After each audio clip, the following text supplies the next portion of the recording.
In the heart of Colorado lies a valley frozen in time. Over 34 million years ago, towering redwoods stood here until fire and ash from a distant volcano changed everything. In an instant, trees, insects, and delicate plants were buried, their forms preserved forever in stone. Today, at the Florissant fossil beds, you will walk among giant petrified stumps and hold in your hand the imprint of butterfly wings. This is not a landscape, it's a window into an ancient world. Hey, what up, fam? It's your girl, Tony, and I am back with another video. But today, I'm doing something a little bit different from my normal hikes and things of that nature. Oh, this may be a hike. I don't know. I am at a national monument. I don't want to chop up the word, but it's fossils. And I felt that it was very, very important that I came and saw this because I'm just afraid that our American history is going to be wiped away right in front of us. So while I have the time and the opportunity to explore, I'm taking you guys along with me. So we're about to head over to the visitor center and see what they got to offer. All right, so far what I've seen, it's called Florissant Fossil Beds National Monument. It's like little short hikes to, like, I guess the area where the fossil is. So nothing strenuous. We're about to come up on to the visitor center, and there's this map course so we can see what we're looking at.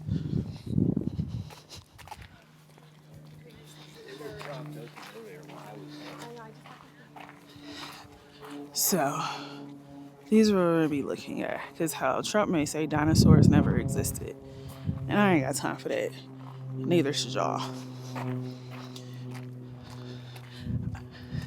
Visitor center closes at 4:30, so I did want to make sure I got here on time, which I did. It says, "Welcome, please bring your America Beautiful pass inside.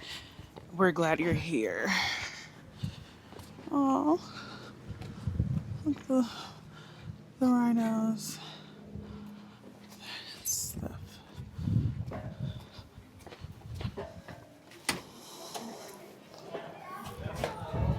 So silly me. I thought that just the visitor center closed at 4:30, but the park closed at 4:30. And it is 4:15. See, if you hike a longer trail, you must plan to return to. Okay, so we may not get to see anything.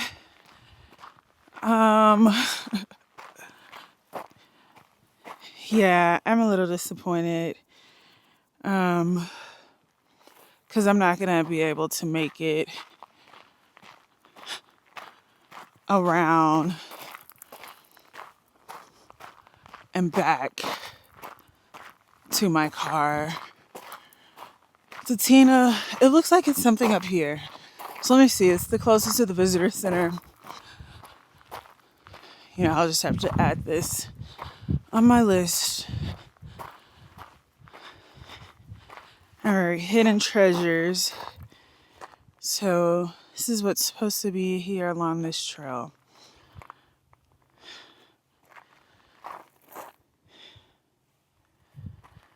Yeah.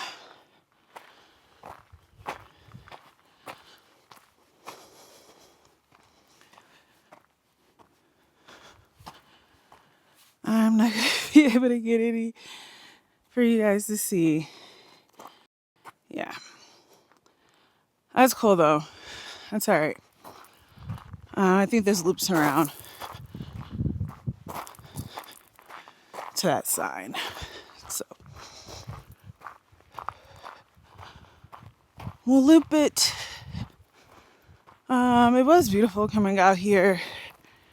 I am glad that they are preserving stuff like this. Yeah. Just loop this back around.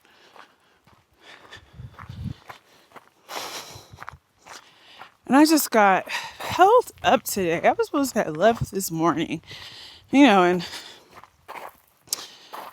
things, life happens.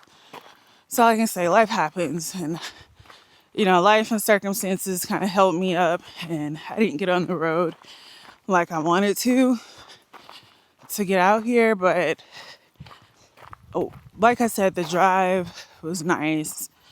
The views were amazing. And we're going to make the most of this day. I'm going to go over to this pawn shop. I saw some fishing poles there. I want a new reel. So we're going to go look at that.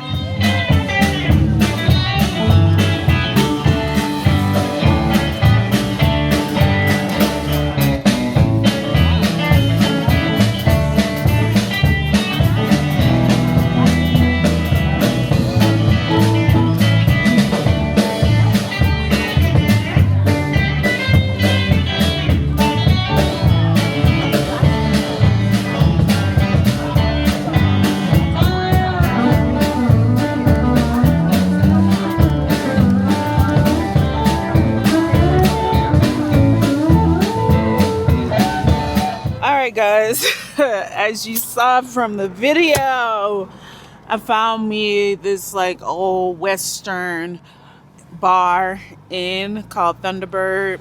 Let me show it to you guys real quick. At the stop sign, turn left onto US 24. But this is it, Thunderbird. This is where I stopped at. Yo, the music was really good. If you didn't know, yes, I do like country music. The food sucked. I ain't gonna lie, but I wanted to get something to eat because I didn't plan on stopping on my way home because it is going to be extremely dark, and for about I knew I wasn't miles, going to want to stop. So I'm back on the highway. And just to head home. I mean, I had a really good time. Although I did not get to see the fossils like I wanted to, it's cool. I still made the best of today. So, I'm gonna enjoy this ride home. I have mixed vegetables with yellow rice. I got some sweet potato, carrots, and peas in there. And I have pork chops, boneless pork chops, smothered. So, this is what we eating tonight. So we're going to dive in, y'all. Before we get into what we talking about, we're going to dive in. All right. Let you guys get the first bite. Don't waste my food, y'all. Don't waste it. Don't waste it. There you go. All right.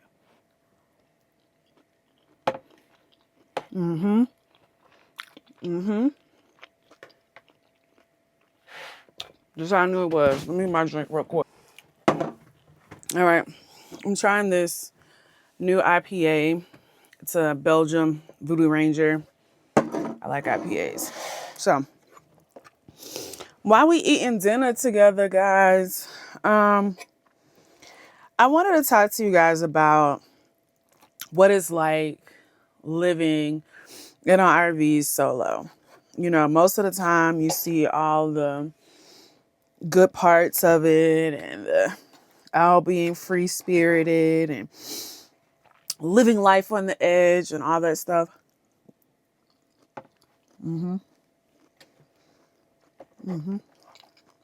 It's good.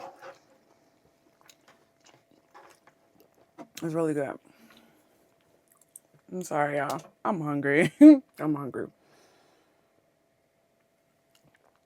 So, living solo, well, living alone is one thing. A lot of people do that. The traditional way. And I would say the traditional way is in a house or apartment setting or whatnot. A lot of people can do that, live alone. But it's one thing living alone an RV, a trailer, a van, whatever, or a car or whatever, by yourself is on a whole nother total level. Because you're constantly in different environments, you're constantly meeting new people, and no one talks about how that can, affect you. Yes, I am very, very easily adaptable. Very adaptable. That's why I chose to live this life. But there are some, social downsides to that, especially, developing romantic relationships. Like my platonic relationship, my friendships, they're solid. Solid. But, sometimes, you do be wanting that companionship. But with my life constantly on the go, sometimes I don't even know if I got time for that.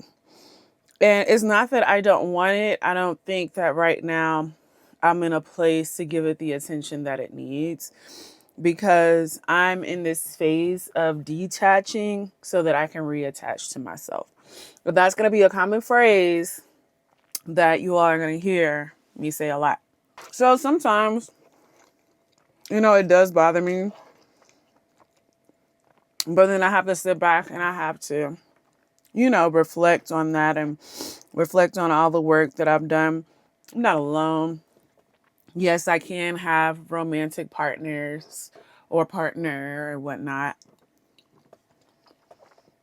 But that's one of those things that, I gotta be patient. Missing out on a lot of family functions and events. I love my nieces, my nephews down. And I want to be able to go there and be at their birthday parties and stuff like that. But teaching constantly on the go. But what I can say is I'm always FaceTiming my family. And especially my niece and my nephew. I feel like we be on a schedule. And, that really gives me that sense, that taste of home. Because usually when I'm talking to them, my brother's around, or either they're somewhere around my mother. I get to see that, and I get to have that that little piece of home. And then my little niece, she always wants to hear about my stories. So it feels really good sitting there and just breaking down to her all the different the things that her TT has been doing, and me just being, in the face of danger and scaling up these rocks and going down the dragon layer. Like, I really be getting all into it with the stories that I be having with them. And it's so fun because, that's something that I always wanted to do. I always wanted to be that auntie that had the best stories to tell. So, well, what's another con? There's always something fucking broken. From something little to something very minor. So I got like 3 things broken, and I can't wait till the warranty people open up in the morning. This window right here. Okay, it's kind of dark out there, but I don't want the people to see what I got going on. Just back up. This window is broken. Like, we had some strong wind gusts and it knocked that hole completely off. So this is she hanging on by a thread. My stargazing window right over my bed, it shifted. It's also my emergency exit, so I know the whole window is supposed to completely come off. I know that. But it's just not centered correctly. Yeah. And then I have a fucking leak. Excuse my language, but who am I apologizing to? This my shit. I got a fucking leak in my trailer, and I don't know if it's coming from the Nautilus water system. So I unhooked the water hose. So I'm not on the city water. I'm dry camping. And I'm just trying to run all my fresh water out. Then I'm going to drain my tanks to find out where this leak is coming from. Right now it's slowed down since I have unhooked the water hose, the city water from it. So I don't know what the hell it is. So that's another thing. Something's always broken. I knew that was going to come with it. What else? Things on a trailer is it's not cheap. I want folks to know that now. If you're able to get an extended warranty or warranty, like I bought my tap, I bought tone used. I'm very big on that. I'm not buying anything new off the lot because it's going to automatically lose its depreciation value. However, this little trailer holds up its value because of the way and how it's built. So just, if you haven't seen my video of my whole tour of my trailer, make sure you go back and watch that video. And I break down my trailer and who made it.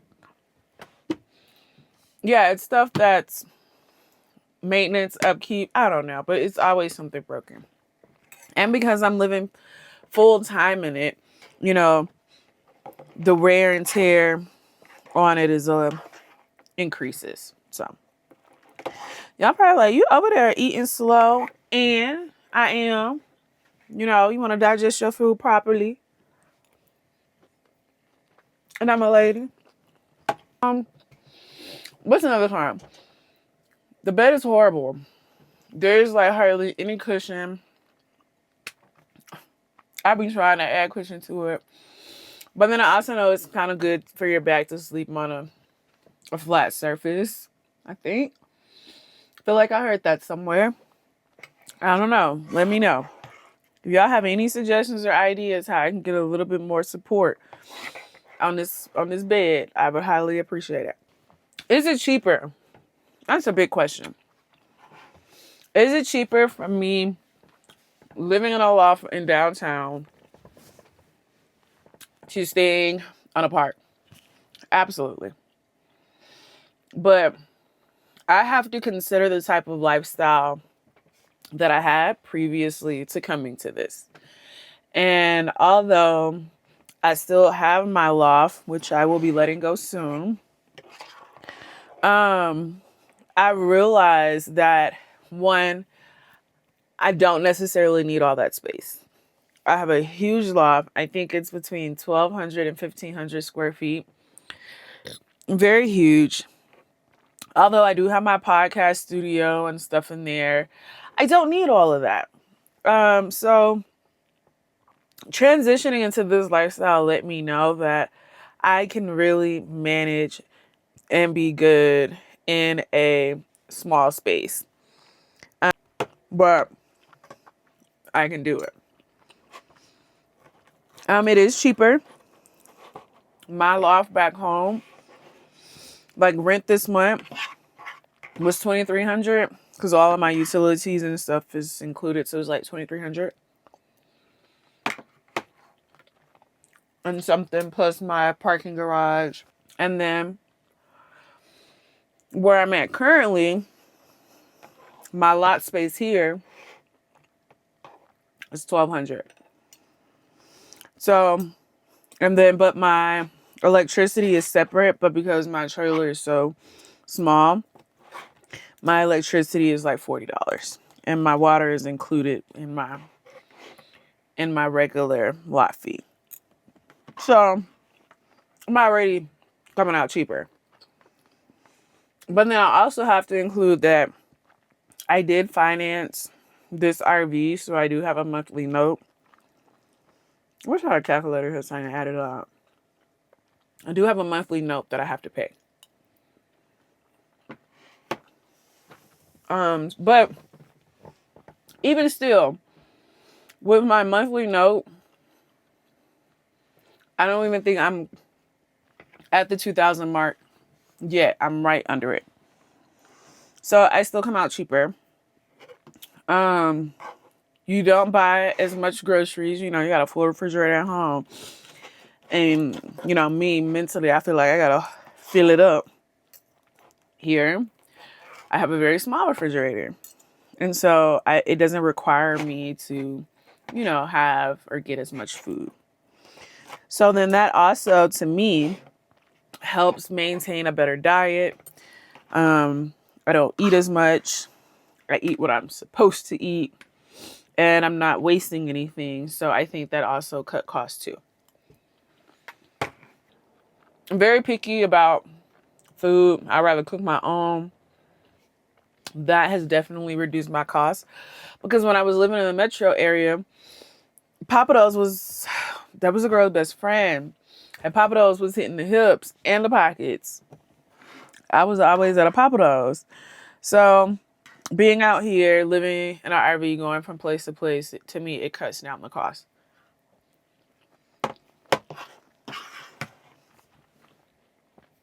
So those are my cons. Don't seem to be that many, but those are mine.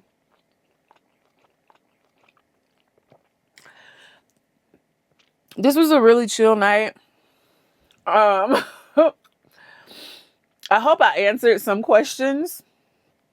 It probably wasn't a lot. This was a very promptu video in the moment. Most of all my videos are. I probably should do better and like craft out videos, but I feel like that takes away from the authentic part of me, because this is the Tony Snow Show, awkward and authentic. I don't know. I'm getting in my head. If y'all want to see more of these where, you know, we just chit chat, I'm having dinner if it's not too late and I'm not too tired. You know, if y'all want to do more of these, we absolutely can. But yeah, it was good chit chatting with you guys. Food was good. I thought I was gonna be able to eat it all, but I knew I wasn't. Make sure you guys like, subscribe, and share this video. And thank you guys, you know, for having dinner with me tonight. You know, we was a little intimate, we was a little cozy, we was a little awkward, we was a little authentic. So as always, I love you guys. I'm going to go to bed. I have a busy day ahead of me. Love, peace, stay awkward, stay authentic. Your girl, Tony.